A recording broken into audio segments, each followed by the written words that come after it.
Hello guys, welcome to the logical ways academy. मैं हूं आपका अपना पीके सर। घबराएगा नहीं, मैथ्स ऑब्जेक्टिव टाइप होने वाला है। टीयर 1 हो सकता है, मोस्ट प्रोबेबली टीयर 2 भी हो जाए, मगर हम उम्मीद करते हैं कि टीयर 1 ऑब्जेक्टिव है और जिसमें आपको ऑब्जेक्टिव टाइप क्वेश्चन सॉल्व करने हैं। तो मेरा सारा फोकस ऑब्जेक्टिव टाइप क्वेश्चन को सॉल्व करने पर है, ताकि ऑब्जेक्टिव क्वेश्चन सॉल्व करते करते आप कॉन्सेप्ट भी साथ ब साथ सीख लें। तो लेट स्टार्ट करते हैं the very beginning question. If p is equal to 2 into 4 into 6 into dot dot dot into 20 and q is equal to 1 into 3 into 5 into 7 into 9 dot dot dot into 19 comma then the HCF of p and q is. तो देखिए, कुछ बच्चे वो बड़े smart भी होंगे हमारे यहाँ पर, जो सोच रहे होंगे सर एक काम करते हैं 2 4 6 8 10 12 14 16 18 20 को मल्टीप्लाई कर लेते हैं। 1 3 5 7 9 11 13 15 17 और 19 को भी मल्टीप्लाई कर लेते हैं। Then we get a one number और इसको फिर डिवाइड वाली भाग विधि से हम सॉल्व करेंगे। तो it will take too much time right to solve the question. तो गाइस प्लीज़ ऐसा नहीं करना है, जैसे मैं आपको बता रहा हूँ आपको वैसा करना है। तो सबसे पहले क्वेश्चन राइट डाउन करेगी कि मेन बातें क्या क्या दी है हमें। पी गिवन है, अब पी पे अगर फोकस करो 2 4 6 8 20, इसका मतलब ये 2 का टेबल है और कहाँ तक जा रहा है 10 टाइम्स तक जा रहा है। देखिए, और ऐसे मान ले तो ये एक क्या है इवन नंबर है। 2 के टेबल में या 2 से डिवाइड होने वाले सारे नंबर इवन नंबर का, तो ये इवन नंबर है। और ये नीचे वाले 1 3 5 7 9 डॉट डॉट ऑड नंबर है। ठीक है, अब देखिए इवन और ऑड है, तो इवन में से 2 तो कॉमन आ ही सकता है। तो जो फर्स्ट थिंग है, तो हम एक काम करते हैं, कॉमन में किस तरीके से लूँगा आप पहले देखिए, फोकस करिए कैसे कॉमन लूँगा ये देखिए। तो लेने के लिए मैं क्या करता हूँ, अभी देखिए 2 कॉमन लेता हूँ। अब देखो 2 कितनी बार कॉमन आएगा, 2 एक 1 टाइम इससे आएगा, 2 3 4 और ऐसे 10 टाइम्स कॉमन आएगा। तो 2 की पावर 10 कॉमन आ गई और इनटू में बचेगा सिर्फ नॉर्मल गिनती 1 into 2 into 3 into 4 into 5 into 6 into 7 into 8 into 9 into 10। ठीक है, क्या सही है? किसी को अगर कोई गलत लग रहा है क्योंकि नहीं समझ में आ रहा है, तो इस 2 को 10 टाइम्स लिखिए और हर एक के पास मल्टीप्लाई में भेज दीजिए, कर दीजिएगा। आपको वापस रिट्रीव हो जाएगा जो आपका पी है। क्यू क्या है, 1 है, 3 है, 5 है, 7 है, 9 है, 11 है, 13 है, 15 है, 17 है और 19 है, और ये भी 10। हमारे पास 10 इवन नंबर हैं और एक एक्स्ट्रा मैंने निकाल के लाया, ये हो गया 11 इवन नंबर और 10 ऑड नंबर हैं। अब इसमें मैंने वही HCF वाला जो तरीका मैंने पिछले क्वेश्चनों में RD शर्मा वाले क्वेश्चनों में HCF निकालने का तरीका बताया था कि P और Q का क्या होगा, सेम तरीका मैं यहाँ पर यूज करने वाला हूँ। मैं देखने वाला हूँ कॉमन नंबर कौन कौन हैं दोनों में, क्योंकि ये प्राइम फैक्टराइजेशन की तरह ही समझ रहा हूँ। ये भी कॉमन नंबर है 1, तो 1 ले लो। फिर अगला 2 तो नहीं हो सकता क्योंकि इवन ऑड है, तो 3 होगा अगला। ठीक है, 4 भी नहीं हो सकता है, 5 हो सकता है, तो 5 है कॉमन। फिर अगला 6 नहीं हो सकता है, 7 कॉमन है, 7 ले लिया।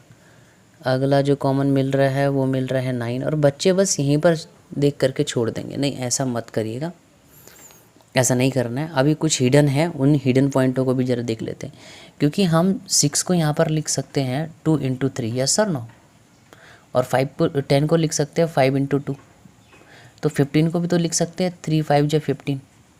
तो अब देखिए क्या क्या निकल के आया कॉमन, 3 इससे कॉमन निकल गया, तो एक 3 और आ गया, एक 5 और आया है इंटू में 5। तो ये हो गया आपका फाइनल आंसर। अब मैं क्या कर रहा हूँ, देखिए यहाँ पर अगर 9 है, 9 तो 9 को मैं लिख सकता हूँ 3 की पावर 2। और एक प्रॉपर्टी और बता देता हूँ, अगर बेस सेम हो, अगर बेस सेम हो तो power gate added. 9th class में पढ़ा था ना, n plus m।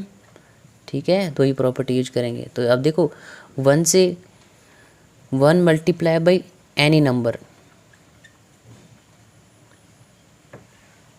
Give you the same number. ठीक है,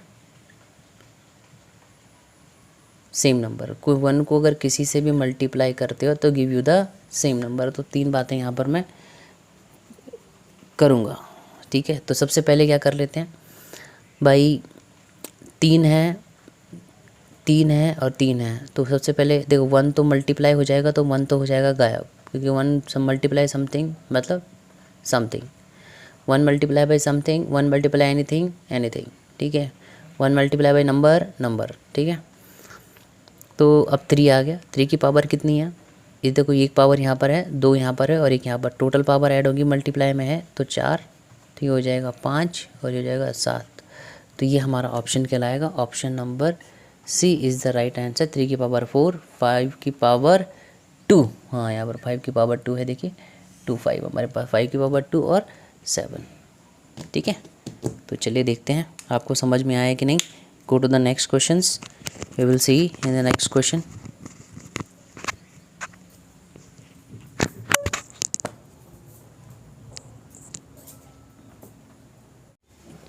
चलिए गाइस स्टार्ट करते हैं चैलेंजिंग क्वेश्चन नंबर 2, और ये रियली चैलेंजेबल है, क्योंकि मेरे हिसाब से 99% स्टूडेंट इस क्वेश्चन को करने में क्या है, नाकामयाब है, नहीं कर पाएंगे वो, राइट। चलिए स्टार्ट करते हैं। मैंने बोला x एक नंबर है जो इन सभी नंबरों को इंटू करने पर +28 करने पर आता है, और y एक नंबर है जो इन सभी नंबरों को इंटू करने पर +17 जोड़ने पर आता है, तो इनमें से कौन सा कथन सत्य है, which of the following is true. बोलता है x is a composite number, y is a prime number, x minus, अगर मैं इन दोनों का डिफरेंस लूँ तो मुझे एक प्राइम नंबर मिलता है, या इन दोनों का प्लस करूँ तो मुझे एक कंपोजिट नंबर मिलता है। तो देखते ऑल केस ऑल पॉसिबिलिटीज़ हम चेक करेंगे, राइट, कि x को अलग से चेक करेंगे, y को अलग से चेक करेंगे, x y को माइनस करने के बाद चेक करेंगे, और x y को प्लस करने के बाद भी हम क्या करेंगे, x प्लस y को चेक करेंगे हम कि ये है कंपोजिट है या प्राइम है। तो सबसे पहले तो ये मेरी बात समझ लो कि कुछ है यहाँ पर, मैं आपको वो समझाना चाह रहा हूँ। जैसे कि सपोज आपके पास एक कंपोजिट नंबर है और उसका इंटू हो रहा है प्राइम नंबर के साथ, तो हमेशा ही कंपोजिट नंबर आएगा। हमेशा ही बात याद रख लो। क्या याद रखना है आपको, कि कंपोजिट का अगर मैं प्राइम के साथ मल्टीप्लाई करूँगा तो कंपोजिट ही आएगा। जैसे कि 4 × 7, 4 हमारा कंपोजिट है, 7 हमारा प्राइम है, 28 क्या हमारे पास कंपोजिट। कोई सा भी नंबर डिक्शनरी से ले लीजिए, ऐसा ही आएगा, ठीक है, ठीक है। अब देखिए वर्स्ट कंडीशन क्या हो सकती है। वर्स्ट कंडीशन ये हो सकता है कि ये पहला भी प्राइम हो गया और दूसरा भी प्राइम हो गया। इस केस में जो रिजल्ट हमारे पास, वो भी तब भी हमारे पास कंपोजिट आएगा। देखो 1 नाइदर प्राइम नॉर कंपोजिट। मैं बोलता हूँ 7 × 5 = 35। देखिए 7 भी प्राइम नंबर था और ये भी। तो अब आज से एक चीज़ सीखे कि कोई भी कंपोजिट नंबर को हम प्राइम के फॉर्म में लिख सकते हैं। इसीलिए अब किसी भी नंबर को अगर मैं प्रोडक्ट ऑफ 2 नंबर लिख दूं a × b में, अदर देन 1 और नंबर इटसेल्फ, इसका मतलब पक्का है कि वो नंबर क्या है, आपका कंपोजिट है। जैसे इस वाले केस में देखते हैं, जिनको ये भाषा नहीं समझ में आ रही, इस वाले केस में देखते करना क्या है। देखो इतने जल्दी नहीं समझ में आता है क्वेश्चन, राइट। ये अब मैं करता क्या हूँ, पहले x से मैं 28 कॉमन ले लेता हूँ, ताकि आपको ये दिखा सकूँ कि हाँ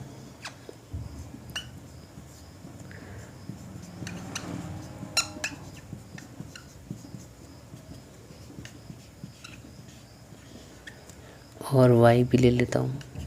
17 कॉमन ले लिया, तो यहाँ पर बचेगा 1 + 1 × 2 × 3 × 4 × ... × 16 तक जाएगा, और ऐसे।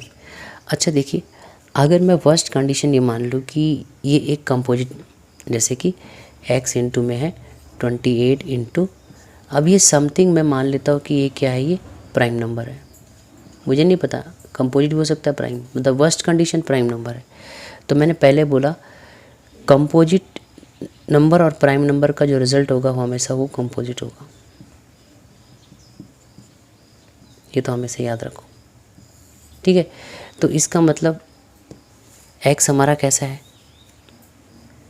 x = कंपोजिट है हमारा,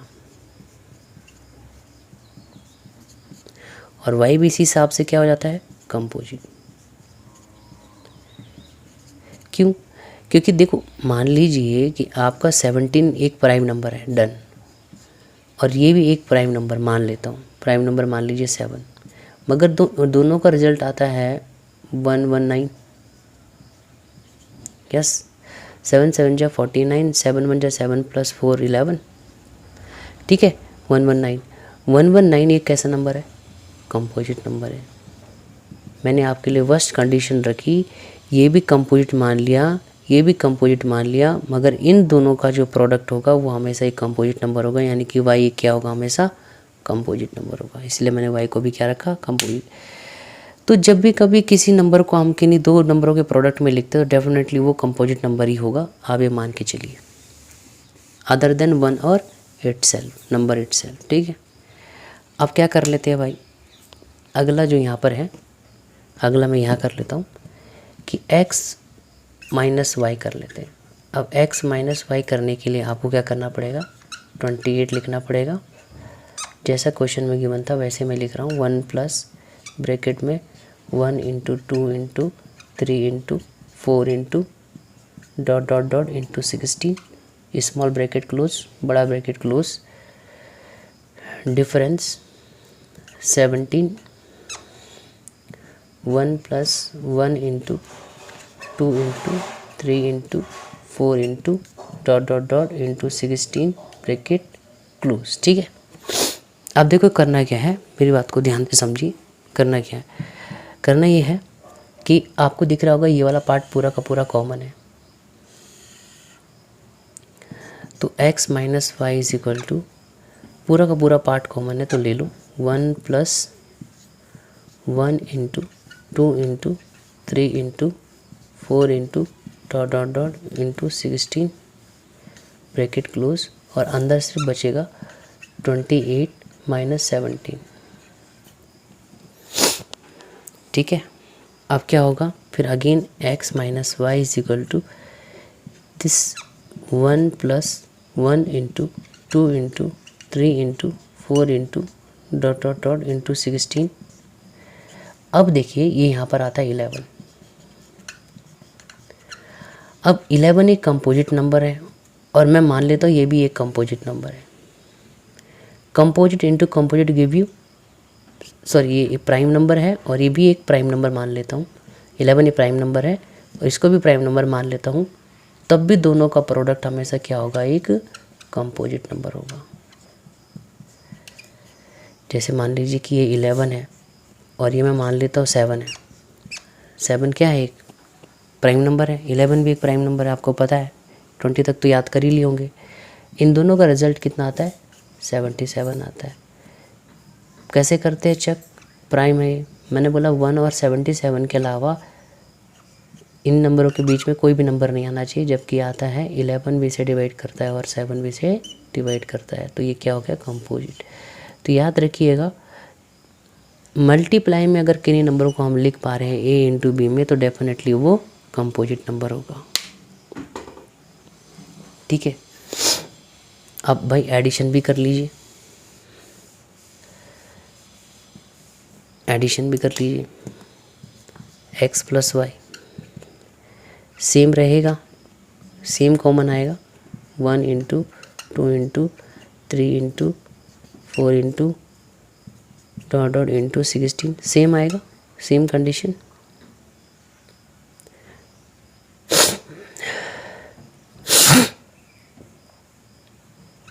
ये आ गया 28 प्लस 17, ठीक है। तो दोनों का रिजल्ट कितना जाता है?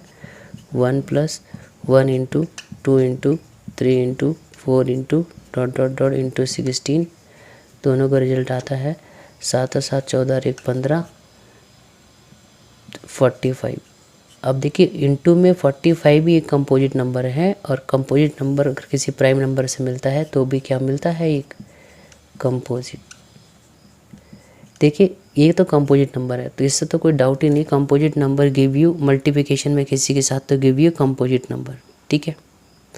क्या कंक्लूजन निकल के आया? x is a composite number, true, x is a composite number. मैं पहले बोल रहा हूँ कि x क्या है मेरे पास? कंपोजिट है। ये क्या है, कंपोजिट नंबर है, तो x is a composite number.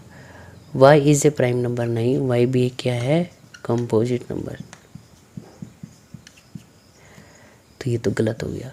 चलिए, x minus y is a prime number, ये भी गलत हो गया, क्योंकि मैं आपको बता चुका हूँ x minus y is also a composite number, तो ये भी गलत हो गया। x plus y is a composite number, x plus y is a composite number, ये आपका ट्रू हो गया।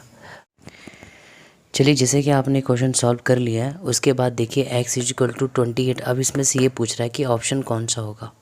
तो ऑप्शन है आपका first and fourth, option first, ठीक है। ये सेकंड एंड थर्ड है, ये सेकंड एंड फोर्थ है, first and fourth is the right answer, ठीक है। अब देखिए होगा क्या, जो बच्चे स्मार्ट हैं वो क्या जानते हैं कि भाई 28 दोनों से कॉमन आता है दोनों से 28, यहाँ से 17 दोनों से कॉमन आता है, तो डेफिनेटली एक्स एंड वाई क्या है, कंपोजिट नंबर है। तो वाई कंपोजिट नंबर नहीं हो सकता, वो रूल आउट कर देंगे, और एक्स क्या है आपका कंपोजिट नंबर होगा, ये तो डन है। मगर अब उन्हें प्लस माइनस के बारे में नहीं पता। उन्हें ये भी पता चल जाता है कि जब 28 कॉमन आ गया और 17 कॉमन आ गया, तो ये पूरा का पूरा टर्म उन्हें कॉमन दिख रहा है। ये पूरा का पूरा टर्म क्या दिख रहा है उन्हें, कॉमन दिख रहा है। यहाँ से यहाँ तक वो यहाँ पर लिख लेते हैं 16। तो देखते हैं कि यहाँ से यहाँ तक ये पूरा का पूरा टर्म क्या दिख रहा है, कॉमन दिख रहा है। तो कॉमन आने पर 28 प्लस 17 हो जाएगा, 28 माइनस 17 हो जाएगा प्लस माइनस करने पर, तब भी एक नंबर आएगा, और वो भी जब दो नंबरों के प्रोडक्ट में आएगा तब भी वो क्या कहलाएगा, एक कंपोजिट नंबर होगा, प्राइम नंबर होने का ही नहीं। तो इसलिए ये भी रूल्ड आउट हो गया था और ये राइट हो गया था, इसलिए डायरेक्टली आंसर आ गया था ये और ये। उन्हें करने की ज़रूरत नहीं थी, मगर आपको क्या है, फर्स्ट टाइम में ऑब्जर्वेशन करने के लिए आपके पास ये करना ज़रूरी है। जब एक बार ऑब्जर्वेशन बन जाएगा तो कभी इस प्रकार के क्वेश्चन जहाँ पर कॉमन आ जाए, राइट, तो वहाँ पर आपको करने की ज़रूरत नहीं पड़ेगी, आपको देख के पता लग जाए कॉमन है तो इंटू में लिख सकता हूँ, ए इंटू बी की फॉर्म में, और ये पक्का ए इंटू बी की फॉर्म में लिखता, ये कंपोजिट है, ये भी कंपोजिट है, ठीक है। और ए एंड बी इंटू के फॉर्म में लिखने के बावजूद हमने पूरा एक्सप्लेनेशन आपको दिया कि ऐसा क्यों हुआ है, राइट।